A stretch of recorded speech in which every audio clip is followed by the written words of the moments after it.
Hello, good afternoon. Welcome to the final word. Everton 1, Luton Town 2. Everton's fourth home defeat of the season in 4 games. Some goal, no? And a really disappointing result. You added an extra really there. I did. I went triple really.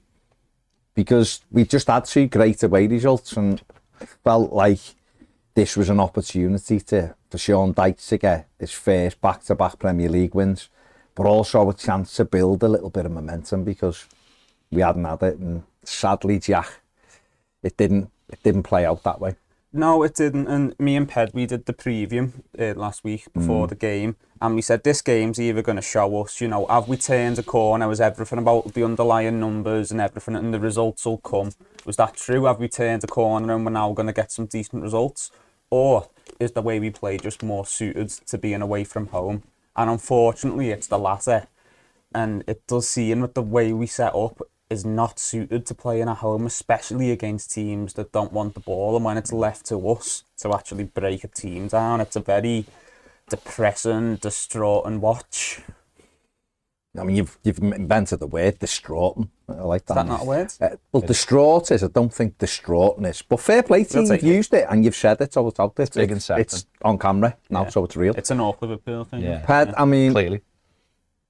Jack's right. It seems like we are more suited to playing away from Goodison Park than we are at home. We struggle to get any real wave of attack like home teams do. Any real sustained pressure, even though we had a lot of the ball at the weekend, and that's made it all the more frustrating, especially following those 2, because they were good performances and good victories at Brentford and Villa. Yeah. Solely down to the manager, as far as I'm concerned, in terms of the way he set us up. There was just the way he set us up was just purely negative. We can break the game down, but if you put a team out going up against a team that you know are going to sit in, it's got to have different kinds of attacking options within the team. It's got to have full-backs, or at least one full-back who's prepared to overlap. It's got to have wingers in it. It's got to have different kinds of elements that can break an opposition down, that can pull them apart, that can create spaces through the middle. And I just thought on Saturday the team was just a functioning side, like a very Dyche kind of side, which again can do a job away from home. Sit in, press, win the ball back and break. But at home you need to have a little bit more about you. And I think that's where it started going wrong. It should have had Patterson playing. If you are going to play Garner, it should have had a Dan Juman in it possibly, to give us a little bit of width and something a little bit different. Someone coming off the left hand side rather than going on the outside, just to make them think to. And then the problem is then you haven't got a left full back to really push up, although Michalenko was higher. But all those things to open up, that's your job as the home team. That's why playing at home, playing away is a different thing. It's your job as the home team to open up the opposition. They don't come to play expansive football and what we've done that in the last couple of away games. I just think he got it all wrong, and I don't think, personally, I don't believe he's got the skill set to do it, which means if he is the Everton manager, he's going to have to come up with a way to have less possession and almost play as the away team. I just don't think he's got it. And with James Garner, he's got a massive blind spot because he doesn't know what to do with him. He really hasn't got a clue. Playing on the right side was what we needed because we didn't have the players. To actively play him there while there's 2 wingers sitting on the bench, to me is a disgrace. And to have a full-back sitting who can go beyond them to be sitting on the bench is a disgrace. So I put that solely on him as the manager. He's just negative. He's just negative. Jack, was there an argument to play the 3 at the back again, that they used the Villa? Because obviously that's how Luton set up. And we saw a Villa, Patterson was quite high. And on the other side, we were getting forward there. And you could even, if Michalenko wasn't fully fit, you could even argue you could play McNeil in that position with the 3. A lot of people probably screaming at the screen, saying Michael Keane or whatever. But what I mean is, we could have matched them. Or should we have done exactly what Ped said and gone, well, we're at home. The emphasis on the onus is on us to be attacking. to push you back and create things, because it was a very away lineup, I thought. I was amazed that he played Ashley Young at right back. I shouldn't be, but I was amazed James Garner was pushed on the right-hand side again, because we'd seen in home games before. He can't play there. If he really wants to play James Garner, play him either at right back, where he's used to playing, and have a winger in front, or drop one of your midfield men and play him inside. Yeah, playing James Garner on the wing when we had no wingers fit and available, you know, you can understand it, can't you? It's out of necessity, not choice. When you've got Harrison and Danjuma on the bench, you are looking at it thinking, okay, we're going to have to break Lewis these Norman down. Dobbin on the bench as well. Well, yes, free, if you want to count him. So, I think we've got to break a team down. You know, we've already got midfielders in the middle. Do we maybe want a bit of pace down the right? And then as well, like you say, with Patterson having that overlapping right back, you know, Harrison came on, but then he had Ashley Young behind him for a period as well. Harrison was looking to come inside. You want that overlap then, so then you've got an option. And having options off the ball are how you break a team down that are sitting in, because you need them thinking about which pass you're going to play. They have to cover more area, more space, more players. More space opens up for passes. Instead, we didn't fully commit to that, especially in the second half as well. And we just putting balls in the box, you know, Pickford kicking it long. If there's one thing a team like Luton are going to be good at, it's defending situations like that. Exactly. So, yeah, you look at the potential five at the back, and yeah, it does require Michael Keane to come into the sides, but it also gives you so much more down the flanks. You're not going to be overrunning midfield, because they've only got two as well. But you were overrunning midfield the second half anyway, once Gray went off. Couldn't get a handle on the game. So, yeah, we've seen that work. We know James Garner on the wing at home hasn't worked, so it was puzzling he went back to that. Especially, like Ped said, if you've got no fullback who's going to bomb on for him and create a little angle for him to put balls into the box, then you're negating it. Everything's on him to be creative, which he isn't. He's brave. He wants the ball. He moves it around. He's not going to step over it and do you for pace. No, it's not his game. He's a nice footballer, and he was brilliant at Brentford. He was superb at Villa, which is fine. Have him in, but at Brentford, away on the right of a four, that's narrow and trying to be solid. I get it. But at Goodison, where we're having the ball, you knew Luton, no disrespect to them, they're limited due to the fact they haven't spent a lot of money. They were coming to sit in and hopefully hit us on the break or get a set piece, whatever, which is exactly how it played out. Everton started the game all right. We had a Dwight McNeil strike, which I'll be honest, from my seat, I thought was a going in the top corner. He hit it well, it just shaved the post. We had another couple of opportunities, one for James Garner, which he should have hit the target with. But those moments now are coming where you miss a chance and you just go, I've seen this before. I've heard this record before. You could see what was happening. And the threat was there. They got two corners breaking away. And they had two headers that they won cleanly for the first two. And I said to the fella next to me, these are going to score off a corner here. Because you could just see that we weren't at the races. I think everyone lo and behold. I think everyone could see once they'd had a couple of corners, you could see that they were dominating, they were winning. Everything in the air. They'd had one, a free header that they put over the bar, and the other one that I think just hit Tarkowski and went over. Got blocked, yeah. But again, it's annoying because what it is it's a team that doesn't have the tools to break teams down. So it works harder at what it can do, which is set pieces. And this is another thing about Sean Dyche. Our set pieces are rubbish. They really are rubbish. And you watch, we said this a couple of weeks ago when we played Arsenal, how they're changing things around, how they're trying to do clever things. Ours are garbage. I don't even think we got past the first man most of the time in this game again. Like, there's no attention to detail, I don't think at all. From our must work on it. But they must, but are they working hard enough? Is it like a big part of what they're doing? Because bar the one set piece at Brentford, there's very, very little gets into the box. And they're the details, you look at it, and then you look at our point from the defensive point of view and think, right, you've got away with two there. What are you going to change things for the next? And they don't. They give a corner away cheap. And it comes in, the lad gets a good header on it, bounces off the bar, he gets a little bit of luck. It's Pickford on the way down. And then Ashley Young wants a touch, and it's just like, defensively and offensively, our set pieces. This is supposed to be what this manager does. This is what it was sold to us on again, and we've been sold a dud. And to me, like, why aren't you getting these things right? Why aren't we looking at set pieces? Why aren't we looking at defensively and thinking he's got a handle on that? Like, if it was just, we just can't put the ball in the back of the net, you'd go, yeah, we'll get that right. That'll come eventually. But defensively, we're rubbish. We're like at home. We're poor. Well, we're poor every game defensively because we don't keep clean sheets. Yeah. We concede every game. Yeah. Every game. Villa the other night had done nothing. They still scored. Yeah. Okay, it was a deflection, but they scored. I mean, we've had the last clean sheet we had was Bournemouth at home on the last day when we needed to. Other than that, you probably got to go back. Did we get a 0-0 at Palace somewhere? We did, didn't we? In the start of April, maybe. We don't get clean sheets. No.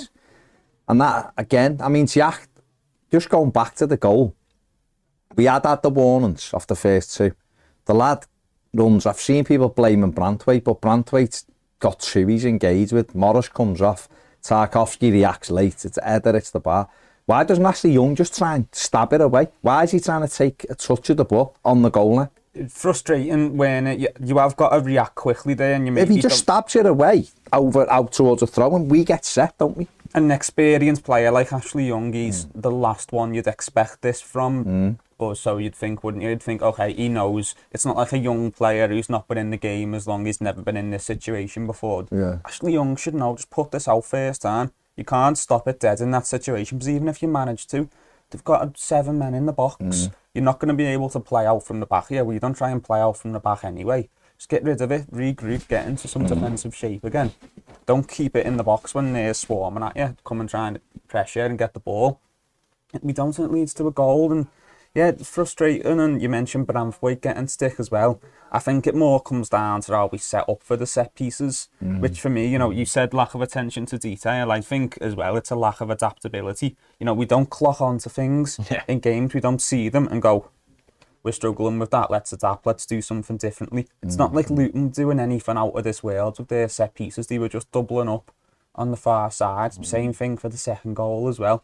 We don't clock onto that and we don't adapt. It feels like our performance is almost simulated from the start. They're told how to play and they don't do anything outside of that. They don't adapt. See, that frustrates me because I am sure they've worked on stuff and the manager and the coaching staff will have set them up. But players have got to be switched on as well. I get it, and I get the criticism of the manager and the coaches, rightly so, for games like this, which are there for you to win. Everything should be done tightly, but the players as well have got to react. What is Young doing? Just welly it away. Lockyer does brilliant. He follows it in, throws himself at it. And okay, you could argue all day about, look, I could have hit him and gone anywhere. Well, it could, but guess what? Right now, everything's going in our net.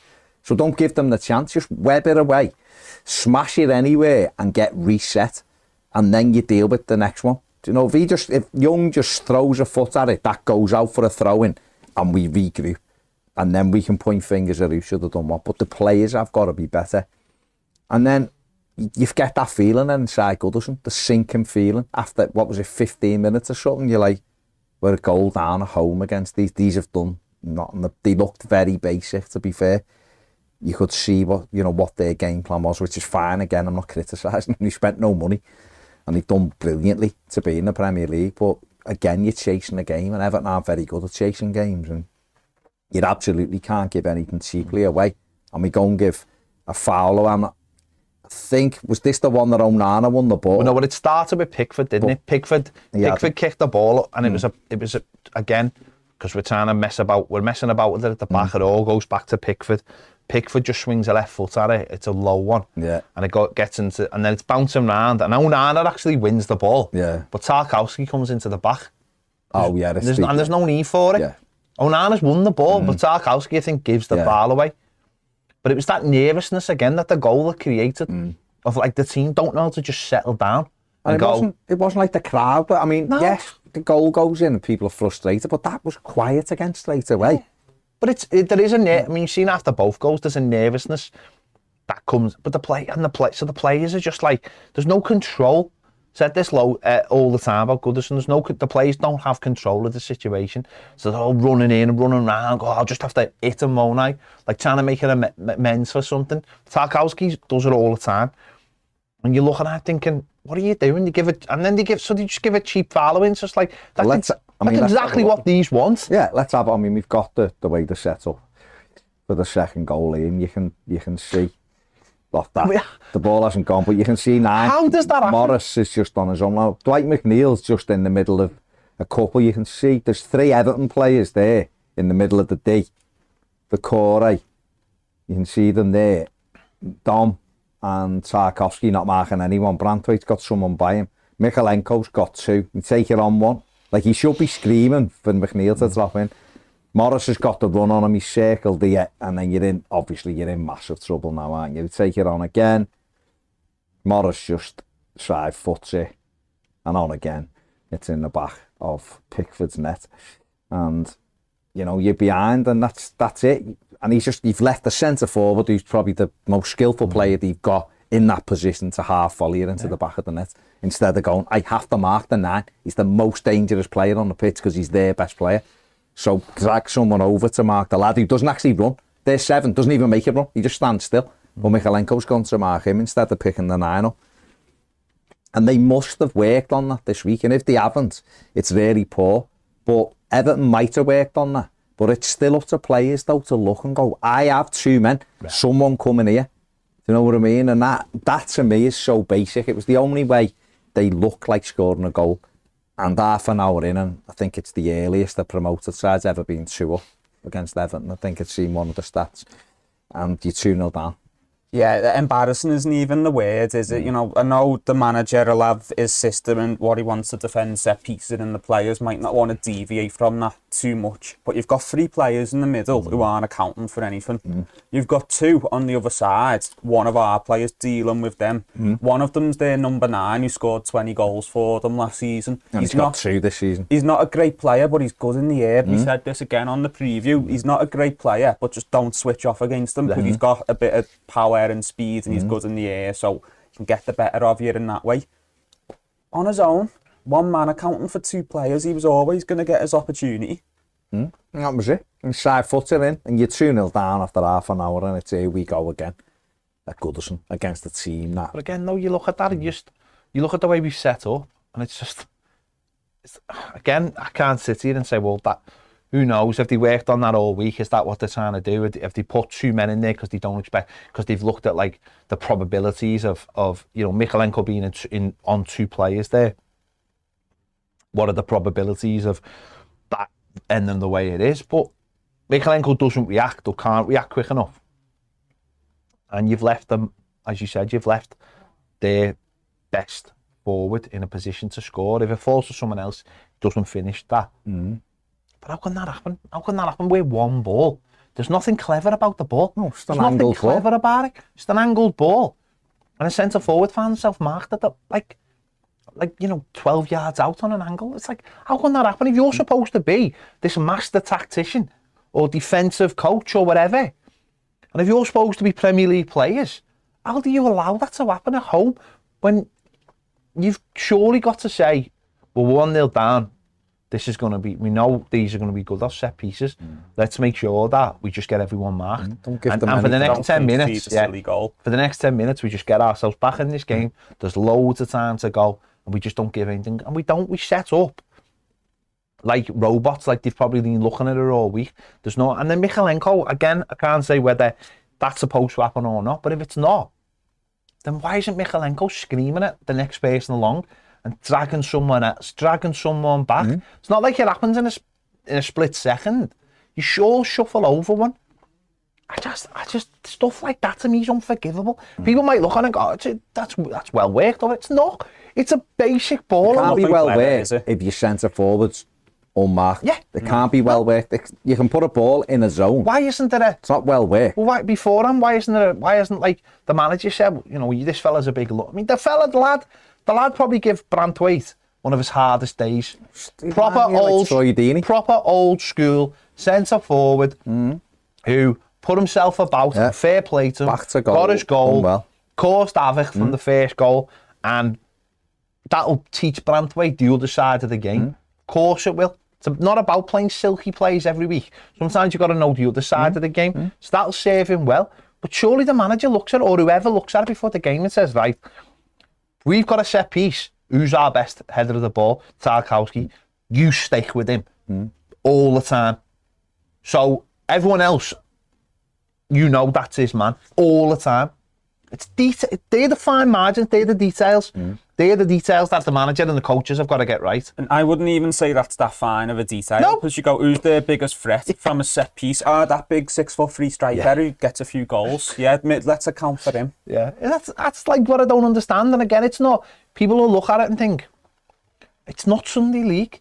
All this stuff's accounted for. Yeah, but even Sunday League, you wouldn't. No, but what I mean is, like he's win. Yeah, but it's Sunday League. The ball comes in, the big lad wins the first header, then it goes over, you go, whoever yours is, mark him. Every corner, mark him. Yeah. It's basic stuff. And again, I've said this before, the players have got to, you look around and see the number 9 on his own, you go, he's the danger. Forget about what's been written on the whiteboard in the dressing room.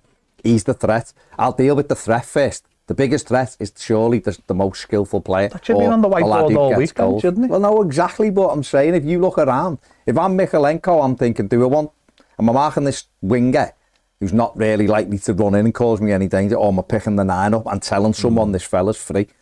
That's where I'm going. I'm going the 9. I'm going to make sure you don't get a clear run. I'm going with you because to me, you're the biggest threat. Someone else has to be pulled in. And then we go, oh, well. What Mikalenko's more worried about is probably breaking the line, though, isn't he? He's probably more worried about dropping in and leaving other people on side. And again, they're the things you've got to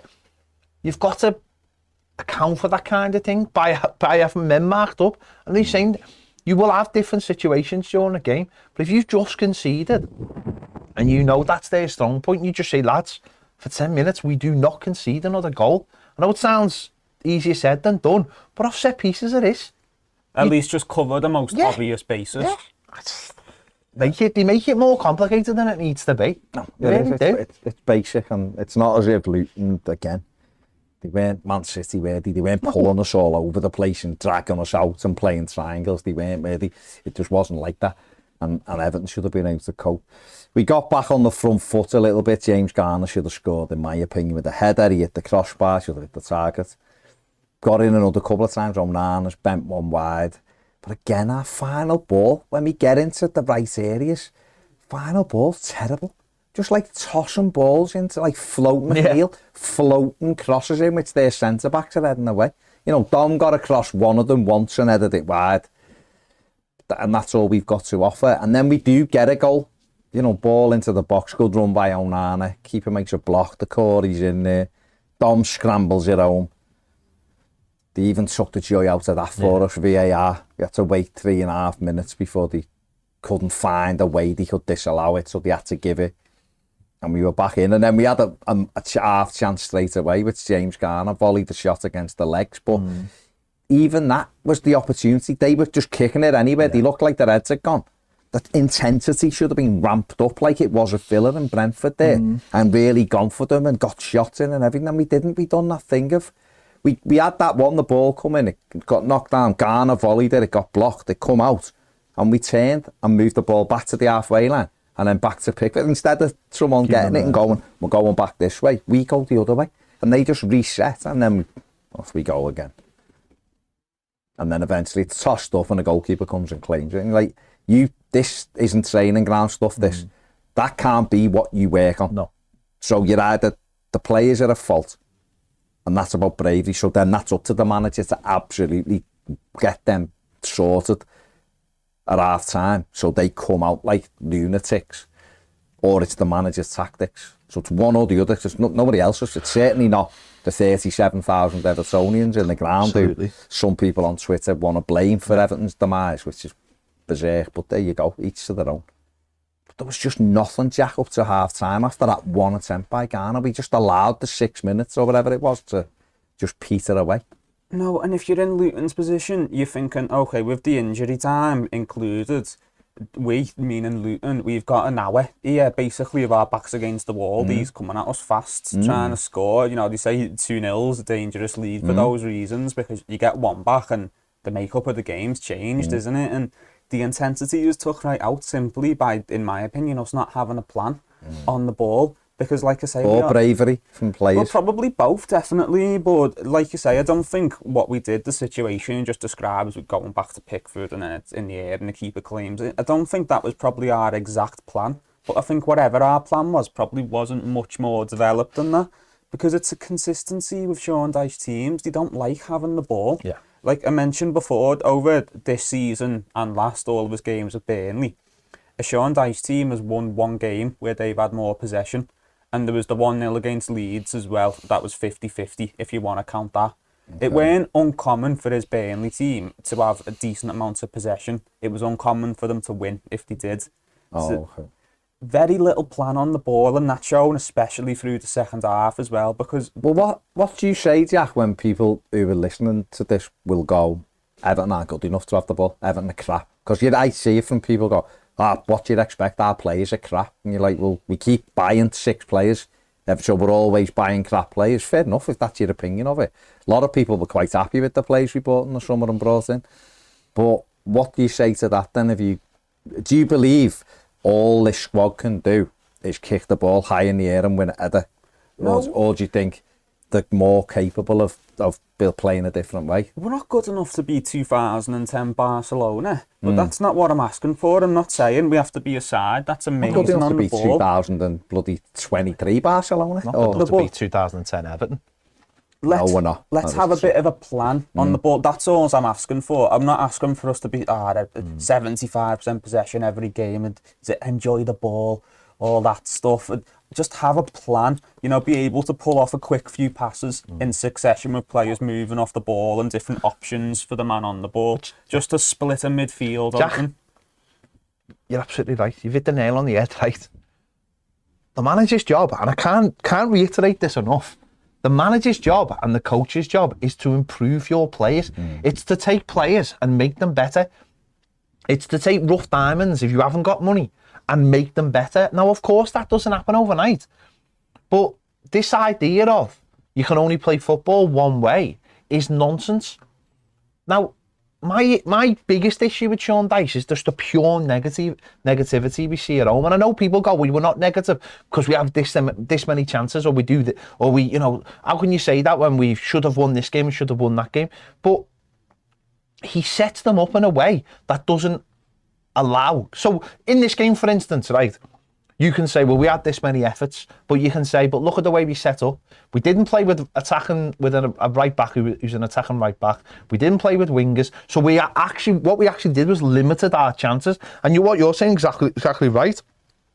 In the second half, we came out and basically said, we're going to be long ball. So what he basically said was, we're only going to play one way, or we're going to give the ball to Jack Harrison and he's just going to whip them in without a fullback going past them, by the way. So you are limiting the ways you can play football. And the minute you limit ways, that if I'm a centre back for Luton, I'm thinking, my job's that easy. I've just got to stand here in a line and all I've got to do is header the ball away all day. Well, I've played in the Championship, I've played in League One, I've played in League Two, whatever.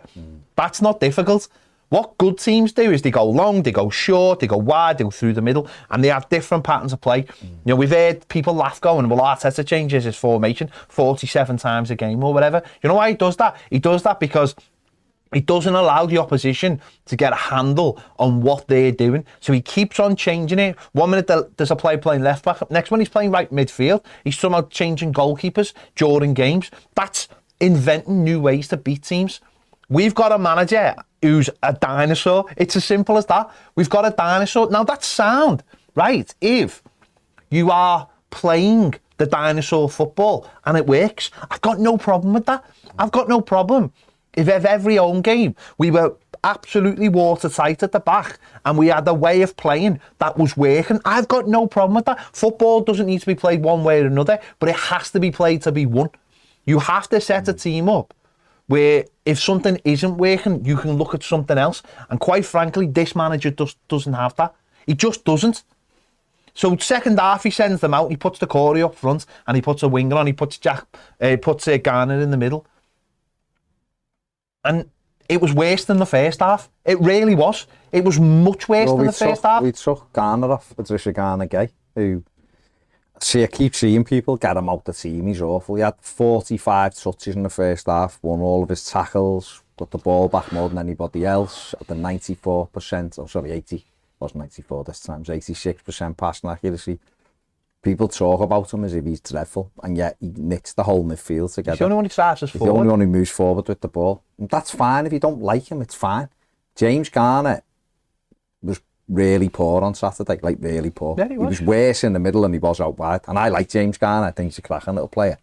We've got to find a way to play. The biggest issue for me was why Ashley Young lasted 78 minutes and Dwight McNeil lasted 84 minutes. The pair of them were dreadful, like properly awful all day long. What people forget about what happened on Wednesday night was when Garner and Onana played in those positions, they had Harrison and McNeil in front of them in almost like a box midfield, and the width was coming from the wing backs. And we were high up. And they were wing backs, by the way. It wasn't five at the back. It was proper wing backs, wasn't it? And that's so why we had those two that could play deep, knowing that they had two in front of them, moving the people around them and having the width.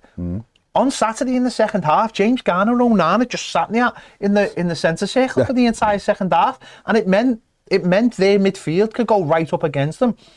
And all we did was play it wide. And if you play it wide, saying it's Harrison, you need a full-back. You're absolutely right. When Harrison came on, Patterson should have come on with him. It's as simple as that. But the manager just went 4-4-2. Or Garner should have gone right back and gone on the outside. The manager just went 4-4-2, and it just didn't work. No. It just didn't work. It made it, I mean, the biggest indicator is if you go on Everton FC and they do the highlights, the little 2.5 minutes they do, which has normally got loads of chances on, finishes at half time. They didn't even bother. They didn't even bother putting Beto's header that went over, even though it wasn't a good chance. It finishes at literally half time done. There's nothing in the second half. So even the lads and girls at Everton editing it just went, it's not happening there, did it? There's not nearly to put in. And that was the issue. And it's fine if you're taking Idrissa Gana Gueye for half time, fine. But then get a fullback who's going to get on the outside, throw Patterson on. Personally, I'd have left Garner on and put James Garner right back for the start of the second half, because you know that he can play this comfortably. And the one thing he does do is he bombs down the outside. If you've got an inverted winger coming inside, you need the overlap. Always got to have him. You need the overlap, because the worst thing it does, the least thing it does, it makes the left back think, I've got to mark him, which gives you a little bit more space in front of you because you 1v1 all the time. Harrison, because Ashley Young was sat in the halfway line, Jack Harrison was up against 3 people all the time. And he was made predictable. And he's coming inside. And it was because they were giving him all the time. That was it. They were just showing him inside. We didn't even have a left side second half, barely. That was it. No, so we just didn't, it didn't work what we were trying to do. And again, do you think the manager should have been braver at half time and looked at it and looked at the whole thing and said, right, maybe 2 plays, maybe 3 plays at half time? Because I didn't get where didn't get where Decore was playing. And even if you look at his heat map, he's on the left side. McNeil was central. Decore was wide, which didn't make didn't make any sense. It all just looked it looked like they didn't know what they were doing, which is mad. But I don't know. I think Everton's problem is when a team sits back like that, we haven't got anyone in midfield who takes the ball forward. We just haven't. Other teams have got, well, they didn't at the weekend, but other teams in the Premier League have got that one midfielder who wants to get on the ball and will go forward and he'll pop it off or he'll look for a little ball down the corner. We don't really have that. And the way we lined up in the second half with a 4-4-2, that's where we needed everything. If they were going to sit the way they did, and Onana, people have said that a terrible game. I think he had a terrible game. 104 touches was all right. I just think we weren't offensive enough from either of them. James Garner at Villa, they almost sat and he was allowed to push on and go hunting. And that was why it worked so well. He was pressing, he was great. On Saturday, didn't he? Sat on the halfway line together in like a line as if they were on a bit of rope together. And that, again, if that's how we're playing, so you've got the insurance of 4, that's fine. I mean, they were never ever breaking in a million years. That's why you don't need your fullbacks. Right, but your fullbacks then should have been high up. So Everton should have been 4-0-6, really. Do you know what I mean? We should have had someone on the edge of the box or off Dom and Beto. We should have had the wide plays there. Our fullback should have been bombing on as well. And we weren't. We were just, all we did was just throw it long and they just headed it away. We created a couple of opportunities at different times. We got this one first, which is The Beto header. And it's been thrown in by Dwight McNeil. I've got Jack Harrison circled in the corner. He goes for it. We've got Beto and Dom there. Take it on one. Harrison does really well in the air. Wins the header. Knocks it back into the middle. Take it on one. Now Beto, I've done the arrow. It's got to go in that corner from where he is, away from where the goalkeeper is. Dom's following it in. That's the way he's got to angle it. Take it on again. He doesn't. He heads it straight. And he heads it over the crossbar. And when you're looking at those opportunities where it's hanging up, if he just gets the glance at the far corner, then the keeper either pulls off a good save or he parries it and Dom's there to tap it in. They didn't have a clue how to play with each other. And we didn't. No, and it was proven, you could see they weren't close to each other. They didn't have a clue how they were playing with each other. They're both players who've become lone strikers who just didn't have a clue. And that's going to take time. There's like little things as well. Like, I couldn't understand why things like swap Harrison over him. Let him go to the byline and cross and get the ball in front of the centre forwards to come on to. Well, you should be moving that anyway. Exactly. You've got McNeil who can play either side. You've got Harrison. Move it round anyway, just for 5 minutes and let someone else face a different problem. Do that. And then the only other real opportunity we had was Dom had one with his left foot trying to be Van Persie, but he was not really in it. But this one, which was right at the end, we play a good ball. I think it's Tarkovsky plays a ball forward and Dom makes a good run over the top and take it on, and he's in the box here now. You can see he's had the shot from the angle. It's a near impossible angle. He's got to go back across the goalkeeper, but I think if he's pulled it down and just throws it where the arrow is, Beto, because don't forget here he's shot, so this is slightly ahead of it. If he takes control, Beto's a bit closer, and the other arrow off the screen is Danjuma. If you take it on one, you can see Danjuma's. He's like looking at Dom as if to say, why have you gone for the impossible? Whereas, like, if you get a touch and just throw it back across the goal, we've got bodies in there. I think there was another one, wasn't it? Danjuma put a volley across. And Danjuma done the same. He could have controlled it. He had great run. He had space. But you're talking about a handful of chances in a whole second half, shooting at the Gladys Street, where you've made positive changes. And we had 5 on target, but I think 3 of them were in the goal. Yeah. I think it was. I think someone said 3 of the chances on target were in the goal, which Dom knocked in. So it's just not good. It's not only is it not good enough, it's way down there on not good enough as well. It was a pitiful performance. Luton deserved to win. They deserve to win because they've come to Goodison. They've had a game plan. They've worked the bollocks off and they've scored from the way they were going to win. As far as I'm concerned, they deserve to win the game. I know you can take the whole picture, but did you think we really deserve to win that game from our... I don't think they deserve to win. I think that's a stretch. I don't. I do. But what I would say is they scored the goal. If you score goals, you deserve to win a game. They worked the bollocks off. We didn't. And it's as simple as that. And they had, like you say, they had the game plan. They stuck to it. Yeah. We're wasteful. I don't think we can keep passing it off us. We're just wasteful. We're just wasteful. Jack, I mean, you can't, can you? Because if everything stays the same and the results stay the same, you can't just keep going, oh, well, it'll change one day, because it hasn't changed so far. You can keep having good chance creation numbers and good getting the XG up there, as Dice says. But some teams do keep underperforming for ages, and it doesn't change until something changes at the top, or either all the players change or the manager changes. We've changed the players already, made new signings. So you look at it and you think, okay, how long can you keep underperforming before it's not bad luck anymore and there is an issue in this team that's not being coached out of them? I thought there was a real lack of patience from the manager in terms of going to 4-4-2 in the second half.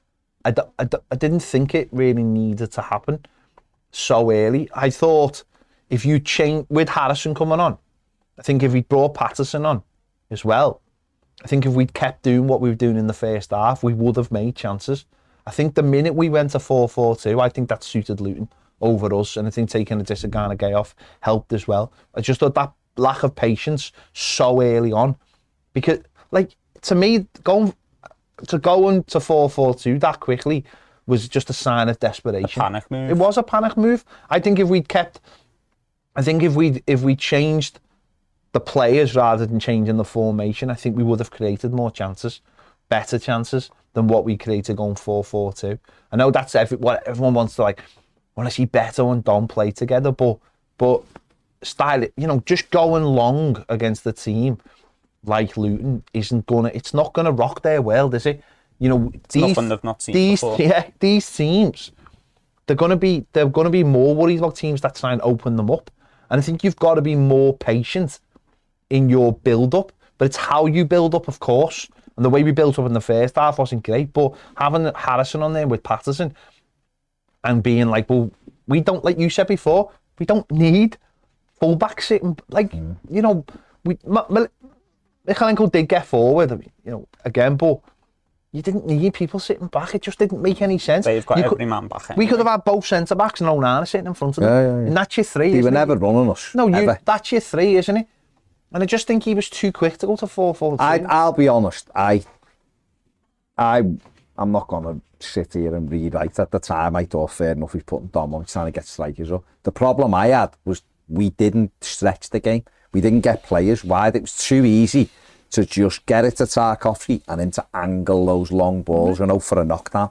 That is all day for championship sides. You watch like games in the FA Cup when you get them kind of teams deal with that all day long. All day long. You have to get people in. We have to get our fullbacks round the back, get things cut back. Look at like Man City. I know, hear me out. Man City wouldn't just start tossing balls into Haaland, would they? Okay, they've got much better footballers, I understand that, but you can still play a way of probing. The reason I'm using City is they look at different ways to probe you, so it's like that the fullbacks will come round the back and they'll slide them in. The fullbacks will come in narrow and the wide players will go wide because you have to move people. We just go like that. And it doesn't matter when people go the level of play. No, it isn't. It's a game of football. It's a game of football. You can move things about. You can move people about. Your fullback should be right on. Ashley Young can't get up and down. Take him off and put Patterson there. Dead easy. It's dead easy. If you've made that choice at half time to take Idrissa Gana Gueye off and you think he's not on it and taking him off, fine. And you don't really want to put Patterson at right back, put James Garner at right back then. He still could have done it where Young, 10 minutes into the second half, he's gone. He's not in this game. Let's put James Garner right back, put the core back alongside Onana then, if you want to do that. Do you know what I mean? There was, for what we were doing, we weren't getting into the wide areas to put crosses in for our two strikers anyway. So all we were playing was just long straight balls. If we weren't getting wide, like years ago, what you would have seen from those with two strikers is your wingers and your fullbacks on the outside, and it would have been crosses into the box. We had a few in the first half where we were on the right-hand side and we've put two balls across and our strikers have gone. Dwight McNeil's just stood on the edge of the box like, I don't have to get involved here. When he should have been in at the far post. On one occasion, he'd have been clear with a side-footed goal. When it's on the right, our left side, the player should be behind the centre forward. When it's on the left, our right side, the player should be coming into the penalty area. The Man City goal, where it's a tap-in on the far stick, we don't follow it in. It's almost like, so if I'm Michalenko, for argument's sake, my cross has got to be perfect on Dom's head for us to score a goal because no one else is coming round behind Dom. When really a lot of teams who are throwing crosses in have people coming in behind and your target man is the decoy. He's going for it to take the defenders, so you've got a free header at the back. There was none of that. There was none of that in the second half. That was the only real time when Jack Harrison come in, and when I should have put where McNeil crossed it from, because he didn't cross it from the edge of the box. It was between the centre circle and the penalty area. Hung it up and Harrison won it well. You're not going to score goals like that. No, and you're right, Baz, and 4-4-2 isn't inherently a bad idea. I feel like every week we mention the possibility of going to it at some point in a game, but the time not to go to it is when you don't have a grasp on the game anyway, because you're losing a midfield option or a wing option, aren't you? You know, Idrissa Gana Gueye coming off had already lost us our control in the game because suddenly we couldn't win the ball back. They were getting a bit more time on the ball and, you know, it got them more time to buy a foul or put it out for a throw-in and wind the clock down. We weren't making chances anyway, so you're sacrificing a player to bring a striker on. It's just someone else not to make chances for. Yeah, exactly.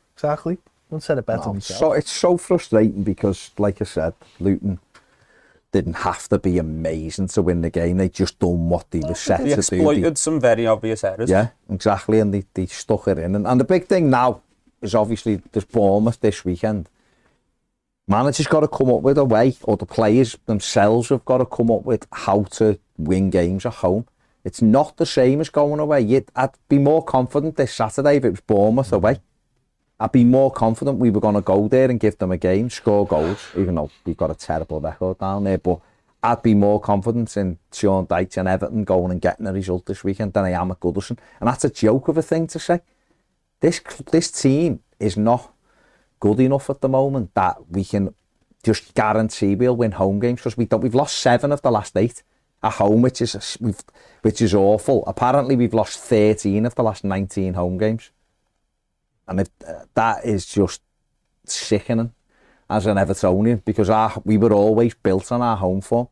So they're gonna have to do the work this week and come up with a way that we're gonna have to be able to win a home game. He's gonna have to be a little bit more attacking minded. Stop worrying about the opposition. They're not. Bournemouth don't come into town as like Man City. They haven't won a game of football yet. But we know from that game in May when we had to win to stay up, they give us our game that day and they had nothing to play for. So this won't be a walk in the park by any stretch. This is a game for me coming up where surely Sean Dyche has a picture in his head of what he wants, what his starting 11 is, how he wants us to play. And surely that doesn't have James Garner playing right midfield. Like, this is a game where for him you've got to go, right, this is the team I want to play if I could week in and week out. Well, if he's playing 4-4-1-1 and he wants Garner in midfield, then drop Patricia Garner Gate. And if that's what it is, drop him like he did at Villa, go with them. And I don't know why I wouldn't play the Corey, you know. He wouldn't start for me, he'd be a sub. We said the same thing. He's great away. He's great away, but at home he doesn't seem to be able to. He's not being forced to have the ball. That's Corey's the problem. not the player but he's a good sub. Do you know what I mean? He's awkward. You're bringing him on with half an hour, 25 minutes left at home. Or just now until we get settled. So maybe you'd have to look at it that way. Have some bottle. Have some bottle. It's just have a different plan in your mind, isn't it? Because we have to come up with something fresh. It can't be Ashley Young at right back against it. It's going to have to be attacking players. Let's do what we're doing away. No problem with them setting them up away to try and squeeze a game and nick it. No issue with what Sean Dyche does away from home. Zero issue with it. Couldn't care less if every other team despises us when we go away because we're boring. Do what Luton did at the weekend. Waste time from the 10th second. Which is no problem with it, by the way, because that's what you have to do. It's on the referee to sort it, and he didn't. So fair play to Luton. We need to be more like that when we go away. But at home, go for it. You've got to be attacking. It's okay when you've got no players. You can argue and go, what do you want me to do? We don't have any attackers. We had three wide players and another striker on the bench at the weekend. With 2 strikers and 3 wide players on the bench at the weekend. You must be able to come up with a way of playing that is more surely attacking. He already knows what that is. The crowd will help you. If Everton would have gone out on Saturday almost in a 4-2-4 almost, with 2 wingers, 2 out-and-out wingers, your 2 midfielders and 2 strikers, even if he'd have started with Beto and Dom, I'm not saying he should have done, by the way, but if he'd have gone with the 2 wingers who were going to get at them, and Garner and Onana in the middle, Patterson at right back and Michalenko, whatever, I think the fans would have been like, we're going for this. But I was sat with people who were like, they weren't like moaning, but they were just like, I don't really understand this starting line. Why have we done this? Feels a bit defensive. That's people who aren't screaming for Sean Dyche. Listen, on record, right? I'd rather Everton just won games of footy. I don't care who's the manager. We've had 51 managers in the last 3 years or something. I'm sick of them all. I'd have a manager of the month. One month you get rolling contract. Win 75% of the games, you can have another one. But let's just win games of football. But we can't just keep doing what we're doing and think it'll change. We need to be more attacking at home. And if we are, you get 40,000 people behind you and you'll score goals. And then go away and play the way you are, because you're fine away. But if we keep losing games of football at home, we are in huge, huge trouble. We've played nobody bad Arsenal. No, we haven't. And we've lost all of them. No, and Sean Dyche's home teams need to be based on context rather than who's doing well in away games. Needs to realise the difference between the home performance, where you are going to be expected to have more of the ball, and away ones where we can beat the team we want to be and be counter-attacking. So you can look at the Corey and go, yeah, you know, he gets his goals and that he's been effective, but we might have double the possession today we had last week against Brentford. is he suited to this, to Corey, being on the ball a lot more? Because really, he's just a runner who can finish, break into the box and get a decent finish off. He's not suited to being on the ball. Do you know what though, Jack? Right? You know what I find dead weird? Sorry to interrupt you, just on that bit though. What I find dead weird is, away from home, he starts deeper, right? So he's often running for a flick on. On Saturday, Dom's the best header we've got. Wins, I think he won something 11 out of 13 aerial duels.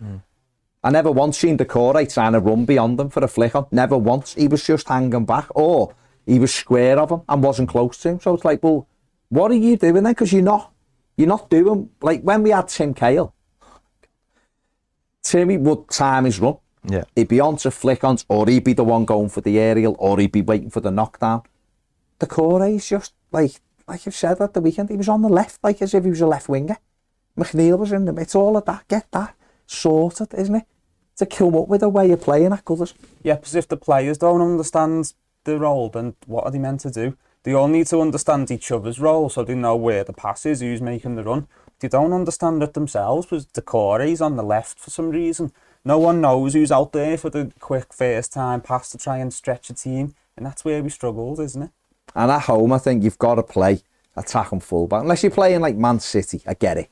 Listen, Man City, Liverpool, I get it. They're going to fly at you. You have to be defensively solid. And Ashley Young might be a better choice in those games because he will sit in and he's not going to go straight too far. I understand that, totally and utterly get it. But against a team like Luton, who we're going to go, and Sheffield United will do the same when they come down to Goodison. And Burnley might, I don't know, whatever.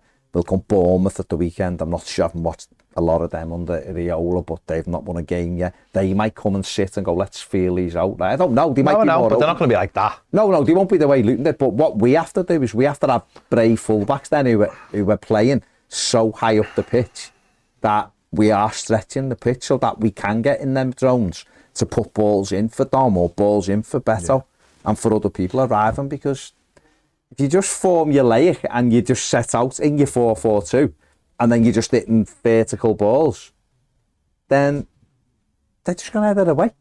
There's only actually two players they need to really account for. Exactly. In that situation where if your wingers are pushing inside and you've got your fullbacks pushing up, that's so many more players to account for that need to be marked up and therefore they're stretched. There's more space to play into. You get a good run and a decent ball. If you look at like the good teams like Arsenal and City, how many times, and Liverpool, how many times did their fullbacks get in behind?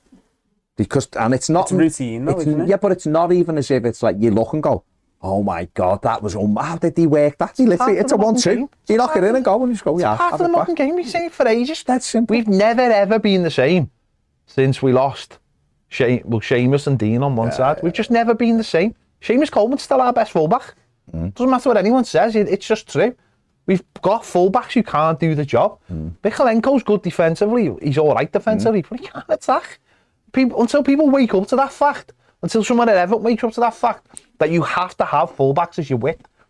But you can't play the game like you have got width from your fullbacks when you haven't either. And that's what we did on Saturday. It doesn't make any sense. If we have been spoilt with. But I don't think we have been spoiled. We're not spoiled, but spoiled's not the right word, but we have had for a number of years. We had Leighton Baines, then we had Luca Dean. And then so you replace him with the next one then? No, that's not being spoiled, that's what football's supposed to be. No, but I'm just talking about attack and fullback. I watched a bit of Villa and Brighton at the weekend before I went to match. Yeah. Luca Dean's literally a left winger. He's in the box all the time. And Mathew Cash. And one of the worst decisions we've ever made. Where the hell? Why aren't our fullbacks ever in the box? Like Patterson, if I'm coaching Nathan Patterson, right, I'm in charge of him every day. And I'm looking and I'm going, I'm not sure how good he is defensively. Nothing wrong with that, he's an attacking fullback, right? But my thing to him is, when you get it, mate, run into the box with it. Right, run into the box and throw it across. That's all you have to do. Simplify your game. Dead easy for you. The amount of times that kid gets it and he's looking and turns and passes it back, that's not him. When he first come, when you watched them with Scotland and with Rangers, he just drove into the penalty area. To start of last season under Lampard before he got the injury, tenacity. He was brilliant. The derby at home, he was fantastic against Luis Diaz. He had Diaz in his pocket. He was raiding forward. Could have scored. He was putting balls in. You've got to Where's play that him. gone? You've got to play him through a spell, haven't you? Rather than saying, well, But tell him where to get in the box. I think him and Harrison will work. I think they'd work. I think they'll work. I think they complement each other. But certainly in a game like Saturday, in a second half, the opposition don't want to leave their half. You've got to find the ways, and that's to me. They're things I just can't. I look at and go, "Why?" I don't know why people like. I just look at it and go, "How can you defend the manager for that? What? How can you defend the No, but manager?" you know when you think that through, way. forget even about the manager, but just think about Everton on the pitch, right? What are they more likely to score a goal from? A long ball, a flick on, and the striker being free to run in. Okay, that could happen. Doesn't happen very often. It could. Or are we more likely to score a goal by getting behind and throwing across and where three men are running into the goal? That's the way. So if that's the way we're more likely to score a goal, Dominic Calvert-Lewin proved this under Carlo Ancelotti, where he likes to be. Also, make that your game plan. And Make that your game plan. Get in behind and fire and balls. Harrison's got the intelligence to, if Patterson does go on the overlap, to find them through the gap all the time. Or if he can create that where Patterson goes and they switch off, Harrison's got the ability to have a shot. Or Kale won it, hasn't he? And what you're describing here isn't anything revolutionary No, or extraordinary. I'm saying it, of course it's not. But it's the basics of attack and wing play in modern football. It's a very basic description of it. So when we're asking for that, we're not asking for anything these players aren't capable of. We're not asking to be Brighton or anything, because we know that's not what this team's really suited for. It's just 10% more intelligence and bravery in attacking scenarios and moving the ball a bit quicker. I try to do this with our under 13 side. I'm trying to get the lads to get round the back to put balls in and have runners in the box. And we score goals that way. It's not hard. It's knock it in and get it back and put it across, and we'll have bodies in there and we might score goals. Because we're not scoring goals other ways. No, you know what I mean? The reason I say that is I think there's a perception that these players aren't capable of doing any more on the ball than they are Doncaster right now. Rovers done this to us, and they were bottom of the whole league, playing against the Premier League team. Yeah. You know, we're not capable of putting 80 pass moves together, dissecting the team through triangles. We haven't got and Kevin De intricate Bruyne. moves. We haven't got Shablowski who can smash them in from 35 yards. But we can commit full-backs forward, play passes a little bit quicker, And get and balls just into develop the a box. couple of on-the-pitch relationships as well. That's all That's within what our we. remit. This is what we've got to do. Let's have a look at the overall stats anyway from the game. There you go. 23 shots from Everton, 9 from Luton, 5 on target for Everton, 2 for Luton, 6 big chances. I think 3 of them were in the goal, and 3 big chances for Luton, which is obviously their 2 goals were involved in that. It's 68% of the possession for Everton. That's where he went wrong. Yeah. Didn't get the 38% sweet spot. That's the sweet spot. But obviously, coming into the Bournemouth game, to me, that's what we've got to do. We've just got to get on the front foot. Sean Dyche, get them on the front foot, send them out to attack, get your full-backs pushing right on, get balls into the box. Goodison will be behind it. Goodison will be willing it. And we need to try and get ahead in the frigging home game. Because if we do that, who knows what we'll build to. That's what we have to do. He's got to set them up like that this week. That like it was the world.